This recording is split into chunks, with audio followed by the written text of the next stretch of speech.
How do you scale your roofing business to $6 million plus without storm chasing, without relying on door knocking, and without buying leads? Stephen Ragsdale of Blacksmith Roofing figured it out. He built a highly profitable referral-driven roofing company in Oklahoma, a market known for insurance restoration, by doing things differently. In this episode, you'll learn how hiring the right sales team can double your revenue, why hobby-based marketing, and we coined the term on this episode, is the secret to getting referrals on autopilot, and the real reason why most roofing companies struggle with growth and how to fix it. If you want to build a roofing company that thrives year after year without chasing the next storm, this is the episode for you. Let's get into it with Stephen Ragsdale from Blacksmith Roofing. Welcome to the Roofing Success Podcast. I'm Jim Aline, and I'm here to bring you insights from top leaders in the roofing industry to help you grow and scale your roofing business. Hey, we got Stephen Ragsdale back with Blacksmith Roofing, Broken Arrow, Oklahoma. How are you, brother? I'm good, man. How are you? Good. Good to have you back on. We were talking a week or so ago, maybe a couple weeks ago now, about, kind of an update on the company, the growth that you guys have had. Let's, for people who didn't listen to the first episode with you, let's give them a little intro to yourself and Blacksmith, and then we'll get to talking about all the fun stuff you're doing. Sure. Yeah, man. I think last time we met, we were talking. I think we were like a $2 to $3 million, maybe flirting with $4 million company at the time, and I feel like that was probably 3 or 4 years ago. And so since that time, we have now we're sitting about a $5.5 million company. We'll probably flirt with 6, maybe even 7 million this year, just in the roofing side. We've done this now about 12 years. And my business partner, he came from the windows and siding industry prior. And so him and I, sometimes in the wintertime when things were slow for fun money, we would install windows and stuff just to help with the hunting ventures and different things like that, right? And our wives were happy that we were out of the house. So after a couple months of being there. But over time, that kind of just grew. And he was like, with the connections we have with installers that he's worked with for over 20 years and everything, he was like, we should look at starting a window division. So we did that. And, we probably only did $250,000 this year. This is our first year. And we didn't market it. We didn't do anything. It was just word of mouth. And so this year, though, we have a window salesman dedicated to that. So I think that part of the industry will really grow for us. Obviously, roofing is still our main deal. I think that's the biggest thing that we see a lot of times, at least in our market. Roofing companies just become GCs of everything, right? And so we're really big on just being roofers, and now we're just going to be really big on being window guys, right? So that's going to be what our focus is. We're not looking to grow other trades, but this one just kind of fit really well in the home for us. So yeah, that's awesome. Finding those complementary service offerings, but also having the experience in it, right? Your business partner having the experience in it, gives you guys a definite boost in that, right? When we were talking the other day, you guys are in, Broken Arrow, Oklahoma, so the Tulsa area. Oklahoma is known to be a storm restoration market, right? More so in Oklahoma City, but definitely your area also. But what was fascinating to me is that that's not what you guys are doing. That's not how you're growing. So I wanted to start off by talking about, like the big question really is, how do you scale a roofing business in a retail model without chasing storms in a storm market? Like, what are you guys doing? Man, it's crazy. It's almost Sunday school answer, right? You treat people right and it'll just grow. You take care of the customer and stop worrying about the money, and the money will follow that, right? And we've really made that model the whole culture of our company. Even from the last time that we spoke, me and Preston did primarily all the sales. We would do everything because, and I think a lot of roofing business owners and roofing companies are set up that way. We kind of get scared to think about delegating out, right? Which, especially with the majority of the market and the way they pay their salesmen, the way the commissions are broke down and where it's a heavy percentage of the profitability and things like that. And we looked at it, and we like even looked at how suppliers are ran, supply houses, and how they pay their outside sales reps. And I'm like, you know what? Those are way bigger companies than roofing companies, but they pay their salesmen a decent salary, right? And then they pay them a smaller percentage, but there's bonuses and things like that. So we changed our structure up a little bit, but what it allowed us to do is be able to bring in an in-house project manager that he is paid literally just to manage all the jobs, warranties, repairs. So communication on that front is after a salesman sells and everything, that production guy can come in and make sure everything goes through the whole process super clean, super smooth. But I don't tell my sales guys that you relax after you sell the job, because I think that's the biggest mistake we make in sales too, right? You're very involved. You want to show that you care. You weren't just trying to get a signed deal, and then you don't care about them. We also have a full-time office manager that does all of our stuff that, with the insurance paperwork. She helps with marketing. We really got a all-star office manager, but we kind of just got blessed with those roles. And then our sales team, when we went to interview them and actually grow our sales team, we made sure that they were like-minded people. When we look at our family, we have 3 salesmen, and they're all easily $2 million salesmen each. They're good people, and they care about the customer. And I had a $2 million salesman walk in the interview last year, and he would be a $2 million salesman, but he does not fit our culture. And I feel like we said no to him, and, told him he was nothing personal or anything else. But man, we do things together after hours. We do vacations together as a group, and we want everybody to feel like a legit family. And each one of us got each other's back. I feel like that culture, again, sounds Sunday school answer because you're on a camera, right? And it sounds pretty. I have nothing else to show that that's not the reason why we've grown, because our customers see it. We take care of every warranty deal. We create leaks too, right? And so everybody wants to talk about the perfect stuff, but I really think handling the problems that we've created, like when I say that, but like we have a leak or we have whatever, we handle our screw ups and we pay for them, we make them right. We don't fight on that.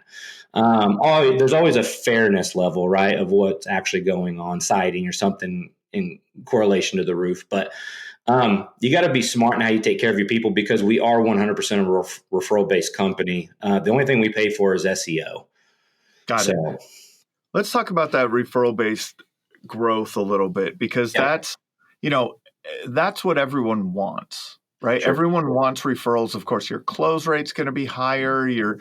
But to me, it's like, you can't just go out. I mean, you can in a way. I have a strategy for going out and buying more referrals in the future. But absolutely.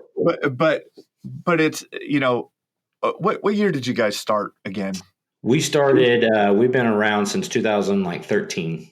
Okay, so I want people to have that context, right? We're what, 12, 15, what? Yeah, 12 years in now. About 12 years in now, right? So let's talk about maybe the journey of that referral growth, because to me, like the way I look at it, and you could kind of give me your thoughts too, is the way I look at it from a referral perspective is you have to do good business for someone for them to refer you, or from a more of a strategic referral relationship with someone who has your customer, maybe an insurance agent or a realtor or something like that. You're doing a good job for their customers, so they refer you more. So I see 2 places there. Is that what you got? Are you guys focused on one or both? Yeah. So, and I think there's 3 for us, because you have an insurance agent that I look at and how you have to kind of what you're selling to them and how you're going to get referrals from them. You have real estate agents that are a huge part of it, especially through the housing market and the craze it was 2020 and then up to 2023, 2024, and then you have your customer. You have your customer referral. And I actually go through all of my sales training, and I tell my guys, I'm like, you're selling to 3 different parties, and this is what they're looking for. Because at the end of the day, we're not just selling a roof, but we're selling a feeling, right? We gotta make them feel good and make them raving fans. And And insurance agents looking at, are you going to file faulty claims? Just because you got on the roof, are you going to file claims? So we got to give them clarity that we're a team in this and we're not trying to file. If we file it, we should be getting a roof paid for. Real estate agents, they care about closing. So we got to tell them that we're going to make closing, whatever that looks like. And that doesn't always mean we're getting a roof out of it. We might have to do a repair and game plan, make sure they can get, insurance on the home. And then we game plan for the next storm or game plan for the right time financially. And then a homeowner, obviously, roofing is not the most exciting thing to improve on your home because you're sitting in a recliner, you can't see what you paid for, right? But we got to make sure that they feel different than what they've had in the past and have a good product. And they are trusting in us that we're putting on a good product and repping the shingle and everything else. So they want to know that they're handled by the insurance claim and everything. I love that. For people listening from a marketing perspective, we call that an avatar, a persona, right? So it's your buyer avatar, your persona, your customer avatar. And so your customer avatar as an insurance agent, we want to understand what their goals are, right? What their pain points are. Their pain point is, a contractor filing a claim that's now they have to deal with the customer and their customer is upset with them because they're fighting over this claim. And, and you're like, man, that was a long shot on that one, So that type of pain point, their pain point may be that that they need more customers, right? That's another pain point that you can solve. So maybe you could potentially bring, I don't know if you do this or not, but you could potentially bring business their way in some cases. Yeah. Realtors, I love how you found their pain point, and I got to get this thing closed. That's it. They don't get paychecks unless that thing closes. The real estate industry, is a tough one in that regard. If you're a real estate agent, there's a lot of moving parts that happen between the time you get a buyer to want to go and find a house, and then that thing actually going through, they're qualifying for the mortgage, there's the inspections, there's all the stuff that's going on. I love that thought process. Yeah. And then the homeowner. Yeah. I love your understanding that no one wants to buy a roof. Yeah. Right? So what are the things that you can do? What are the pain points? What are the benefits that you could provide that homeowner that would make them say, man, this is the right company to choose. Let me tell my friends and family about this. Let me say Blacksmith Roofing anytime a roofing conversation arises, right? I really like that. What other, as you've grown over the years and developed a sales team, and maybe I'd love to go into sales team development next, but a lot of times salespeople are lazy. Sure. And they don't, and I mean lazy in the way that they maybe sometimes they're just waiting for the next lead that you give them versus them generating additional business from what they have in front of them. So the best ones are definitely the ones that generate the business that's in front of them. How do you ensure that they are properly asking for referrals and developing relationships where that they're going to gain an advantage in generating business in the future? Sure. We had to look at that and dive into it a little bit because, we agree, handouts make lazy people. I read that somewhere and I was like, oh, man, that is so true because we see that a lot, right? But, the other side of it is I looked at it and I was like, okay, your job in sales is to sell. And in roofing, salesmen are known to be the project manager, the insurance specialist, the adjuster fighter, the inspector, the payment collector, all those things. And my salesmen still collect payment, do walkthroughs. They still meet the adjusters. But if we get a denial, I've got a team, and it includes myself, where if we do have to do a reinspection on it, we help them do that. And so we're like, okay, there's still really good income, and my sales guys make great money. Everybody knows that roofing sales you can be successful in it if you're not lazy, right? But we looked at it a different way and it's like, why is there such a high turnover rate? And so I feel like the high turnover rate is because we have them doing so many things. And I came from that. And then whenever I was roofing too, I did everything, which is fine. The payout is supposed to justify that, right? That's why the profit or the commission rate percentages are so high. But at the end of the day, if you spend the money on your project manager, your office manager, and you build these systems and actually have different departments within your company, your sales guys can focus on selling jobs. And so when they're focused on selling jobs and they're not stressed about all these re-inspections, all these other things, now they're still a part of it. They still meet the adjuster. But if we're doing the paperwork and the photo documentation, because we actually hired an inspector, we have inspectors that go and inspect the roof. They're not supposed to give a diagnosis of the roof to the homeowner. They're not supposed to say it's bad or good. And then when it gets sent to my salesman, I'm reviewing every single customer with them to make sure we should file a claim or not, which also is a little insurance for me to make sure that they're not filing bogus claims. Okay, which that all leads up to how do I keep them from being lazy and I get them involved in getting leads and carrying on. And the big thing is I made them all, like even at the beginning of this year, they gave me the goals on what they want to sell. And I was like, the biggest thing we haven't talked about is how we're going to get there. And you're going to know this terminology better than me, so I might botch this, but like I had read about like vertical marketing or vertical networking. And I was like, what are your guys' hobbies? Go join those things. I got a guy that loves to golf. I was like, go down. There's a golf course down here that has a private membership for young guys. It's only $99 a month. I was like, you can afford that to network with guys there, and you're already doing something you love. So even for a big guy like me, I still play in a men's basketball league. I got a lot of leads from doing that, and that was free. I got a guy that has a Bronco, so he's going to join a Bronco group. And then I've got another guy that he just likes chamber events and stuff like that. There's something wrong with him. But no, he actually likes that kind of marketing stuff. He's doing that, and he's doing a great job with it.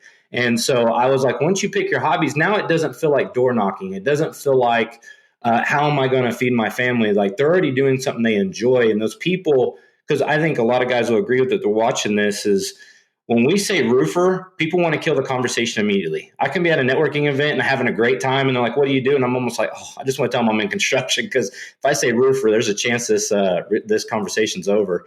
But, whenever they're doing something that they love to do and have a hobby, the walls are already down. So now you can talk about what you're doing, and you're automatically getting that. And so that really has changed it. My guys pretty much just work off the leads we have, which is really cool. The winter time, that's when I was like, this is where the hobbies are going to come into play. And so, that really has kept it, and it's worked. And so far it's been great. And so I think this month, even it's a slow month, typically in the roofing industry. And I think we're going to close about 500, 600,000. And that's the best probably March we've had. So that's a gem for everyone. I think you just coined a new one, Stephen. Okay. Hobby-based marketing. Yeah. Like you're around people that enjoy the same things that you do, yeah. which invokes conversation, which, you get to know each other and like each other even more because of that. Yeah. So are you like the team member that likes golf? Are you just suiting him up in Blacksmith golf gear and just sending a Blacksmith roofing golf bag, a Blacksmith roofing golf hat, right? Right. Now let's take this to the next level. I love this hobby-based marketing, right? If fishing is your hobby, man, let's wrap the boat. You know what I mean? Let's get that Lund wrapped up. Once we get proof of their hobby and how they're handling it, yes. I'm making him pay for his golf membership because I want him to have that investment. Yeah, for sure. And then, obviously they have hats, they have shirts, and stuff like that. And you kind of gave me an idea. I kind of want a Blacksmith bag now because I have a golf membership too. But, I think all that comes in, but you don't want to look like, it's like almost getting referrals from church, right? You don't want to go to church to get a profit, but hey, they eventually know what I am, right? And so I'm a roofer. But, when it comes to those, because I want it to be, hey, I'm Steven, and this is what kind of man I am, the kind of guy I am, what I'm looking for. Oh, I do roofing too, and then they automatically. start referring you that way. And then for people that do enjoy that networking at the chamber and that type of stuff, B&I groups, that thing, like, I think the lesson in it too is find your thing. Yeah. Right. Find your thing. Yeah. I like reducing friction. Yeah. Right. And so if you're telling the guy that enjoys golfing and hates B&I groups to go join a B&I group, right, there's friction there. Right. He may be better off at the 19th hole, you know what I mean, having conversations with people, right? Like about how great he golfed that day or not, right? Like that's I think that's fabulous. Those are fantastic things. I talk to contractors every day that feel stuck. Not because they're not working hard, but because they're missing the structure to growth without chaos. Or their culture's falling apart because their team's unclear, unaligned, or just burned out. And when change hits, they're reacting instead of leading because time and priorities aren't under their control. Day 41 Thrive helps to fix that with proven strategies for growth, culture, and leadership that actually work. Ready to thrive beyond the storm? Visit the link in the description or visit the Roofing Success Podcast website on the sponsors page to start your journey today. So now, as you built it up, moved away from being the salespeople in your business, you and your partner just being the salespeople, you had to develop a different skill set. I think that building a sales team, managing a sales team is a different skill set. How have you structured your hiring, your training, getting the team set up for success? Sure. That was the hardest part. I always joke that I was a salesman and then woke up a business owner one day, right? And so, I started roofing when I was 21, and I door knocked for a couple of years, and then I had an insurance agent refer me after one storm, and I was getting 3 or 4 leads a day, and I was like, I'll never door knock a day in my life again, right? And so, and then as you own a company and you're still a salesman and you're doing all the things, now I have a full sales team. I had to find a way to be comfortable too, right? Like I didn't want to just be like, these are my war stories and this is what I did and this is how you need to do it, because that's not going to work. I mean, obviously it definitely gives us pieces to the puzzle to find a successful way for them to sell. So for me on this, because I do most of the sales management, I had to find a way for me to still be plugged in with the customer. And I'm not per se to their face, but like I said, I'm reviewing the photos with my sales guys. So right now, I think we have 250 customers in our queue. I have looked at all 250 customers. Just like that guy I interviewed, he's like, oh yeah, you want to hire these guys so you can be a business owner so you can be out. I'm like, no, I'm still young. Like, no, that's not going to happen. And so I was like, but how do I keep that authenticness, the authentic feel of how Blacksmith has been ran this whole time, and how I can train my guys is by like, okay, I sat them in here and I said, this is how I always did my communication. My follow-up, I would bet money I'm the best in the industry. And, all salesmen have to have that confidence about something, but I feel like my sales came from my follow-up and my communication. So I showed them my processes. And I had to find a way to do it without micromanaging them. That was probably the hardest thing for me to do. And we failed in the past years because I tried to be that way. And then I had to find a way to let them kind of learn on their own. But then like I do have, I've set up slideshows. I'm working on some third-party things to be able to bring them in and show them like sales tips and all that. I have a sales training every Thursday with the guys, which just gives us kind of a bond. Plus, I always have a good topic, and we go over insurance scopes and how just to read those. I go over game planning with the 3 different customers that you have. And so we look at different things that way. And so they do go around with the inspector and they see what we need to find. But we are basically trying to carbon copy our model rather than me trying to carbon copy myself, if that makes sense. So we had to build a system, and we had to play with that for a while before we felt comfortable. We actually stripped all sales guys off about 1.5 years ago. And we're like, we want to build processes and systems, which I owe everything to my business partner, Preston, on that. He's ex-military, plus he was a assistant VP of that window company. So like he knew that structure. I'm sales and marketing. I'm just a goofy guy. And so like with him bringing that structure, I was like, that's really brilliant. And so we did that. And after we learned ourselves and we learned what we wanted Blacksmith to be, it was easy to plug people into the roles that we needed, if that makes sense. Looking back at building out those processes and kind of what the impact that it had on the salespeople in developing it out that way, what would you say the 80-20 on that was? Like, what was the, like, if you had to, like, now that you've gone through it, like, man, if these were the most important things we did in terms of process and structure, develop, the systems and processes, that was, we've seen the biggest impact around that. Yeah. The inspector was huge. So having the guy that, and what it overall, not to go through every step, but was giving the sales guys tools and a team rather than making the sales guys do everything. So we got the Austin's our project manager. We got the Austin. We had the Victoria for the office management. And we said, what do we want them doing that's going to take the load off the salesman?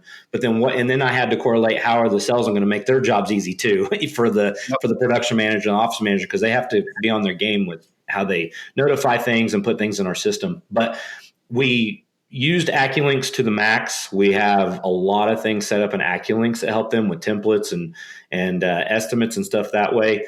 The inspector, what it did is, and a lot of roofing sales guys, whenever they see this and go through it, they know exactly what I'm talking about. If you're a busy sales guy, you're seeing 8, 10 plus inspections a day, and then you got to find time to do the report. You got to find time to make the phone call. You got to find time to file the claim. You got to find time to do all that. As the storm's happening, you're getting more calls the next day. So you have a lot of like deadfall that will come from that, where there's a lot of people that just get missed and they'll get taken care of. And the last 2 major storms we had, me and Preston were going, holy cow, we had not a fishing story. We really did increase like 400 or 500 customers within 3 to 4 days just from them calling our office line.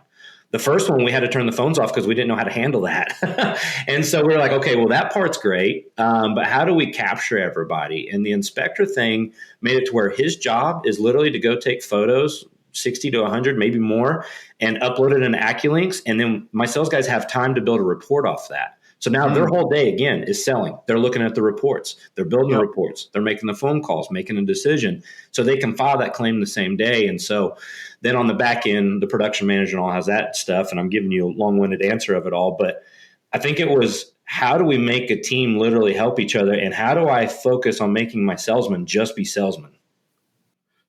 So what I'm hearing, this is for people listening, what I'm hearing is you wanted to increase the time that your salespeople were selling and decrease the time that they were doing non-revenue generating activities. There you go. And so what you did is you looked at their job duties. Yeah. And you said, man, this one here, building out that report or building out a proposal or an estimate, like that takes a lot of time. Yeah. Okay, let's get that off of their plate. Let's take, right? And so is that what I'm hearing? So it is, that may be a great way for people to approach it, right? It is okay. What's the thing that's taking the most amount of time? Yeah. Right. And then let's focus it on that. Let's make that more efficient for them, or have another team member. It's a who or a how, right? Like, so we can, how we can make this more efficient, or who we can add to the team that can take that off of their plate. Correct. That really is, this is what I talk about. I love business in the iterations that you continuously make, right? Sure. Like, phase 1, you go sell yourself, right? Phase 2, you got to hire some people and train them and pass that knowledge on. Phase 3 is, how do we make them more efficient in their process? How do we give them their time so that they can be $2 million a year reps versus, struggling to hit $1 million because they're doing all of these other things. Yeah. What other things come to mind as, that were, some of the most impactful things around that? And you're asking for like how the salesman became successful, or like training them, or what we knew. How you've looked at these processes, how you've developed those efficiencies, and maybe you've developed the efficiencies in your production team too. Maybe you've developed like what other places have you done this, or has it only been with the sales team?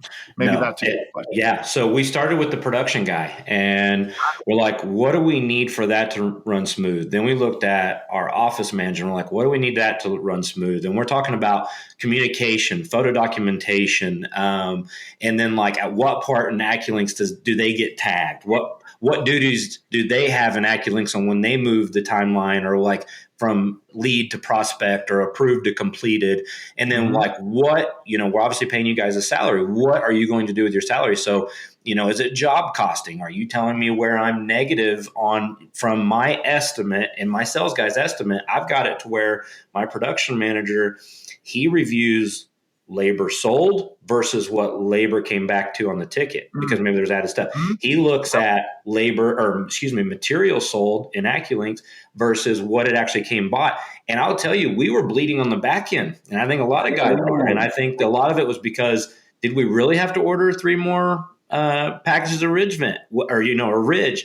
We might have only needed 2. What happened to that 3rd package? Okay. And so like he even tightened that way, and it sounds like we penny pinched, but we didn't. And it just made the process flow. The crew loved it. They knew there was a structure there too. So it really benefited on those. And once we knew what we wanted them to do, then we knew what we could strip from our sales guys, because me and Preston were doing everything. So we had to view it from our sides, like what is taking the most time? And we did view it this way. What's going to put them back with their family at night?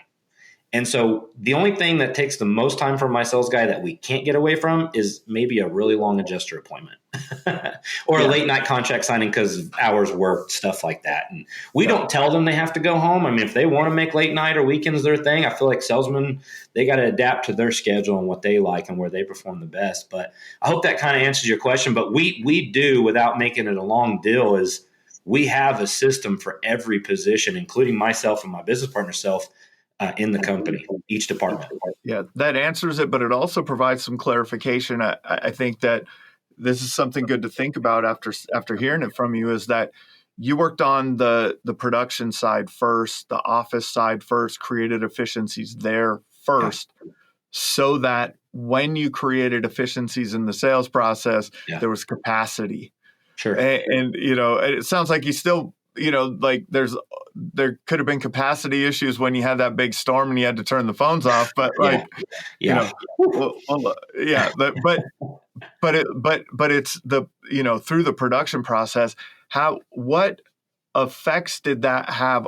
Let's talk about that a little bit. I think that's an interesting one, and maybe you have the answer, maybe you don't, but did you measure your production capacity, how many roofs you could build a week or a month or whatever, to after you optimize that production role, what did that capacity increase to? Did you guys measure any of that?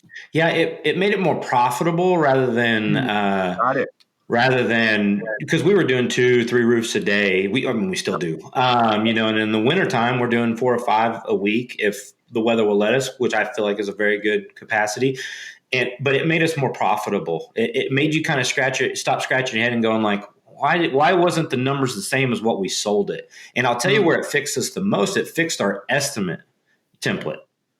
So if it fixed all of our wrong estimating, like we might have been wrong on how many bundles we really needed per thing, linear foot, what's true, So that is what it made us more profitable. We had a lot less loss, is what I should say.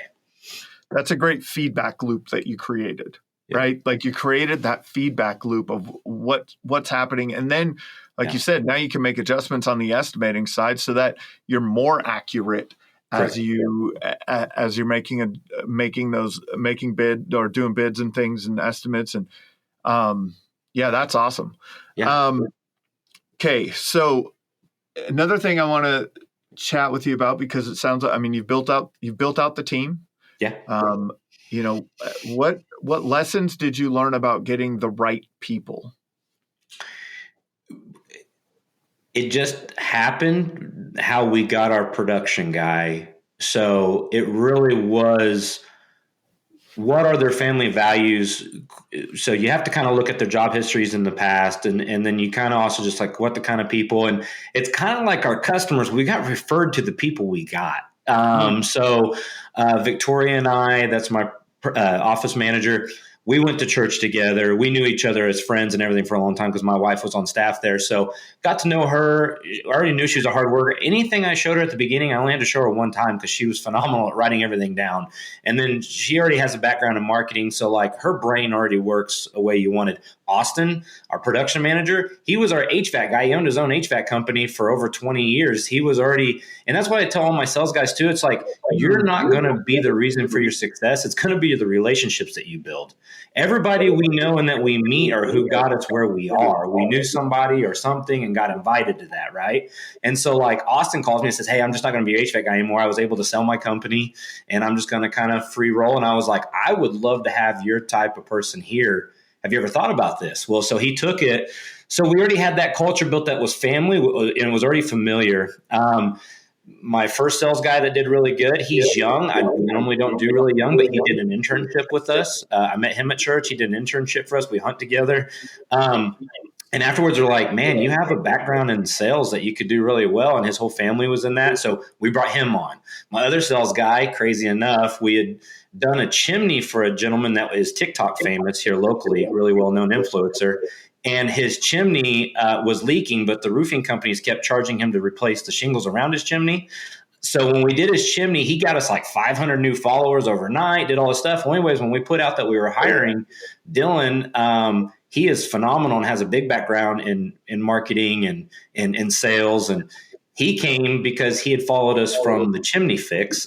And he has a really good family dynamic. And then our other guy is Preston's brother. So our culture is really well known. And like I said, my guys don't come across as salesmen. I feel like we're abnormal in that part because me and Preston don't care if you're like a good upselling salesman. I know that sounds so contradictory to sales, and I understand what I'm saying, but but people are comfortable, and that's what we sell that feeling, and that's why I feel like just last year our average contract amount was 10, 11,000. It always has on our referral base.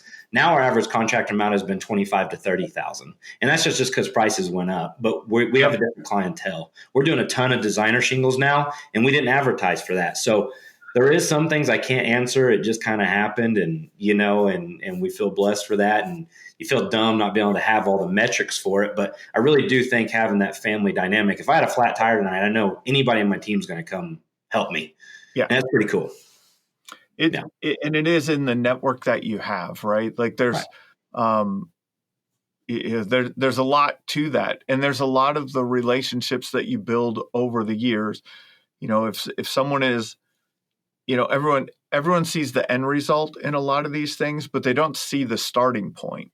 Oh, sure. Right. And so that's what it makes me think of. Like a lot of people's journeys are different. I know people that were, Beacon, regional managers that started a roofing company that had a lot of connections and knew everyone in the market and knew then there's people that I know a guy that worked at Facebook and then bought a roofing company. Like he has a whole different learning curve. He has a whole, the network. He calls some of his tech friends, but are they going to be able to solve his roof or want to sell roofing? They might. You never know.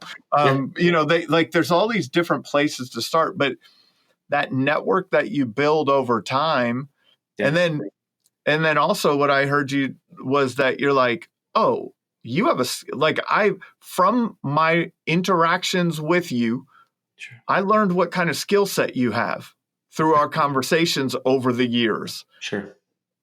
You'd be perfect for this role in our company. Is that something you're interested in? Right. So you're getting to know people. It's the relationships that you've created.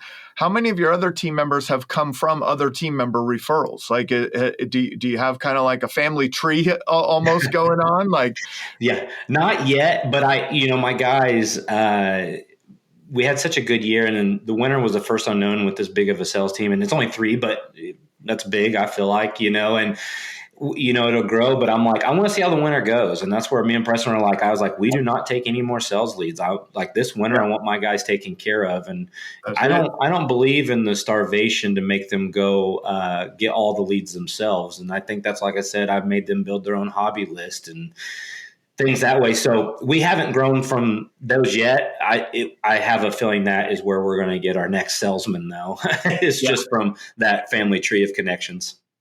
Yeah. And the other side of it that I forgot about is the social media aspect. Yeah. Boy, you don't know who's watching. No, that's right. And you don't know who's watching. You got to be putting that content out there, being engaging.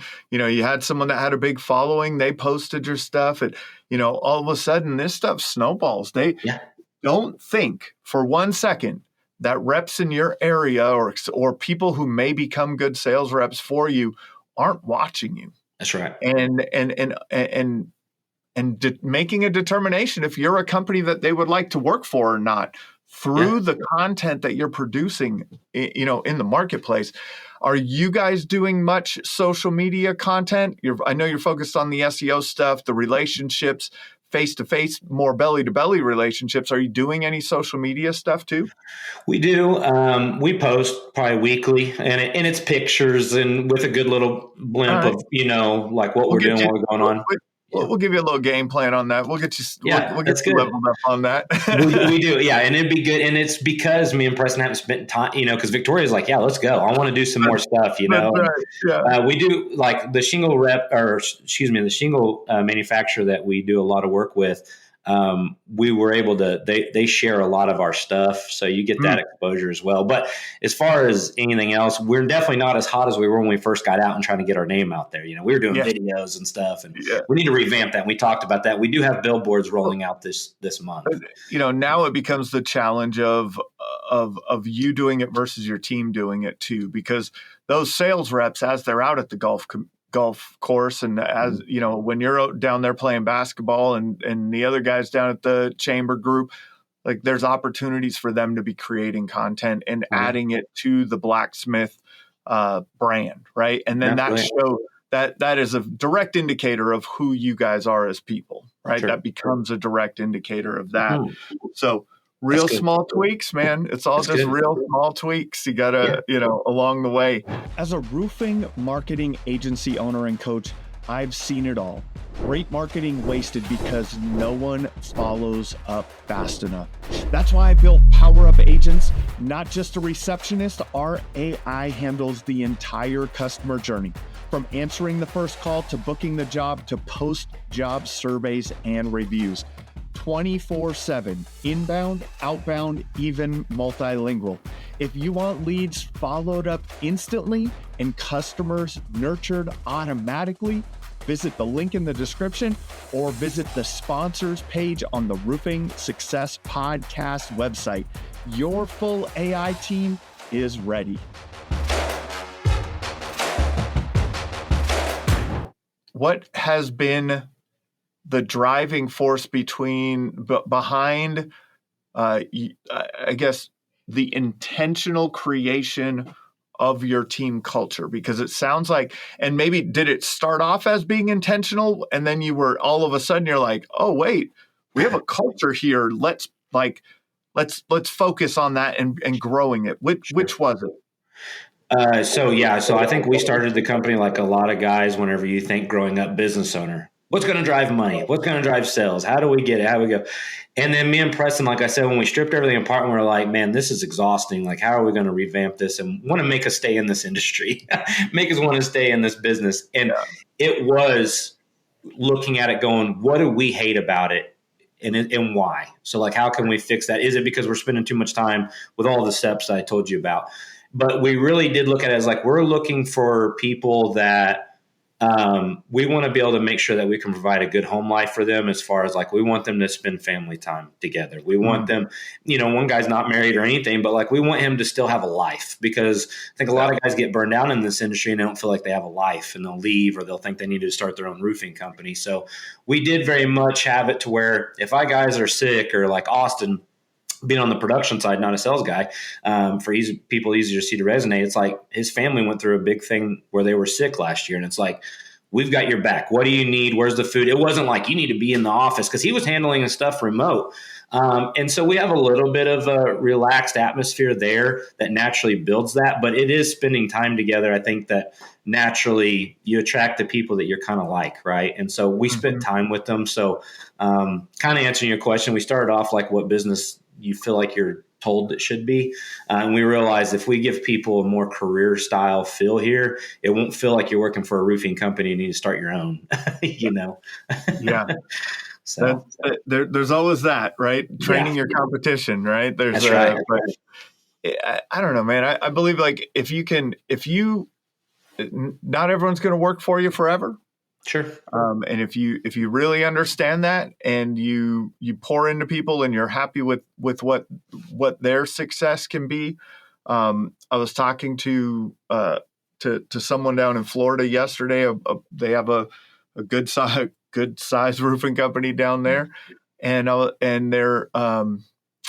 was like, hey, do you know these guys in your area? You know these guys in your area? You know these guys in your area? And he was like, no. Yeah. Right. And it's a testament to the abundance that is out there in this industry, right? Yeah. Like, you may compete with people on some, at times or be competing or trying to sell the same person. But there is so much business in the Tulsa Broken Arrow area, right? Yeah. Just the Broken Arrow area, right? Yeah. Like there's like I think pouring into people and helping them be better people and develop their skill set is more important than being cautious about what they potentially might do in the future when something might happen. Sure. Yeah, that's right. What are some of the things that you do as a team that has built some camaraderie around the office? Yeah, so we will do the IRE every other year. So we've made it a non-negotiable that like maybe it's not realistic to go every year, but we'll go every other year, and we pay for their way there, and the whole team comes so that we can do whatever together while we're there, and we have that travel time, all that, so we're together on that. I build in monthly goals and bonus structures. So like a lot of things that we learned is that salesmen like money. Don't get me wrong. Anybody likes bonus money, but there's something more enticing when you give them something that's more tangible. Money's tangible, but it has more weight to it. So like for instance, this month, if they sell 425, which looks like they're going to beat that, there's a nice golf course about an hour away. Everybody likes to play golf, so we're like, hey, everybody's going to go. We're going to stay overnight. We're going to play the nice golf course, and then the top guy that sold the most, and there might be a special gift for him. And I don't know, it might be a set of golf clubs, it might be this or whatever, but like, so that top sales guy so everybody's trying to be the top guy. But as a team, if we hit these numbers and we take the sales manager and we take the office manager and the inspector, we go. And so we spend time with them. Our office manager just bought a home. We're like, when are we doing a housewarming party? And so it really is like, how are we going to be there for each other? So we just spend time with them, and it's built that kind of family culture that way. There's something about the things that are not money. And here's a story for you, Stephen. I have 10-year-old twin boys. Okay. James and Connor. James likes to sell things. And so a couple weekends ago, he decided he's going to make some drawings and go out and sell them on a stand in front of our house. And I said, James, it's a little chilly today. We live in Minnesota, right? Yeah. So wintertime, and it's a little chilly today. Maybe you want to just go door to door with these instead. And he's like, oh, great idea. I'll go to my customer, right? So yeah. James is going door to door selling his artwork around our neighborhood. And someone didn't have cash, so they gave him cookies, a package of cookies. And at dinner last night, we were talking about it, and he told his brother that was the best thing he got from the whole experience. The kid went out and sold like $40 worth of drawings around the neighborhood, but the cookies were better to him. Wow. And I was like, James, you could go buy cookies with the money. And he's like, yeah, but I got cookies. Yeah. Like, right. That's So so that was good. Yeah. it's just like the thing. Sometimes those little things, right? It doesn't have to be money every time. Sure. There's an emotion that gets evoked with Yeah. a gift or something like that. What other things have you worked on? What other things have been on your mind? What are some of the other things that have helped you guys grow? Yeah, so we've always tried to be a step ahead on like what we see down the pipeline of how insurance companies are going to change how they, pay things. And so obviously I've got a lot of relationships in the industry on the insurance side, which a lot of roofers do, right? But again, I treat them like friends and family. If they switch out at like there's I think 4 or 5 adjusters that left the industry this last year, and I've got their personal cell phones. I still talk to them. So it's the same culture all the way through. It makes my life a lot easier if it's the same on everything. But so obviously insurance is changing a lot. And we kind of spoke the other day when you and I were talking, and it's like, okay, how are we going to develop the right thing that's going to keep us the same level of busyness if we go straight retail when that day comes? If we feel, I don't know, I feel like I got a little hunch that with actual cash values becoming so popular and higher deductibles and exclusions and stuff, that we have to be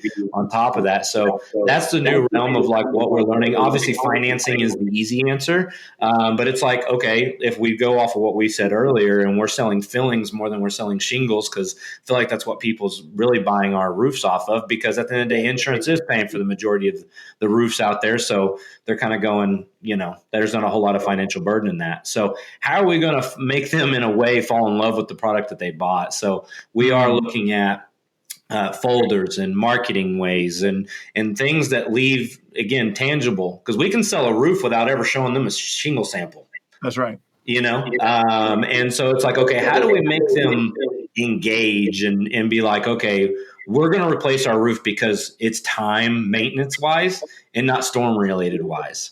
So we are currently working on the marketing ways of like, how are we going to make them feel like they're getting a kitchen remodel, Yeah. It's a challenge in storm restoration markets that, and I know we kind of opened it was how you kind of be a retail company in a storm market. Well, what you're doing is you're getting people to know you. It's not the door-to-door way, right? It's not we're only chasing the next storm, and it's the relationships that you're building.